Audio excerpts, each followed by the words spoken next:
So what does the Bible mean when it says that Jesus entered into the holy places once and for all? Actually, this is giving us a good understanding of our salvation. To understand this, you have to understand the Old Testament sacrifice in the Hebrew Scriptures. So in the Old Testament, once a year, the high priest would go into the holiest of holies, and he would make a sin offering for sin for all of Israel. And he would take and sprinkle blood on the Ark of the Covenant, and on top of the Ark of the Covenant there was a seat, and it had two angels on either side of it. Well, he would sprinkle the blood on top of the seat, and the reason it was called a mercy seat, because once the blood was there, God would have mercy upon Israel. And he did it only once a year.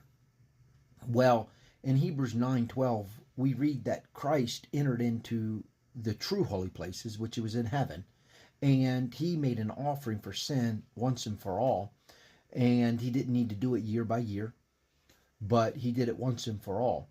Well, when Christ, being our true high priest, he walked in to the heaven and into the court of heaven, and on the mercy seat in heaven, he offered his blood. And he became our high priest and also our offering. And by him doing it once signified two things. One, that he didn't need to continually do it every year. And then the second, that you don't need to continue to ask God to save you yearly or every time you feel like you've fallen out of favor. Once you've asked Christ for salvation, it's once and for all. This is what Hebrews 9:12 says, is he did it once and for all.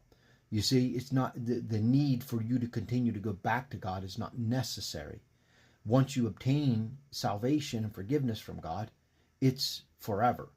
Now you can fall out of favor with God and ask God to restore you to favor. But you don't need God to restore you to salvation, because again, Christ doesn't need to continually and repeatedly make sacrifices for you.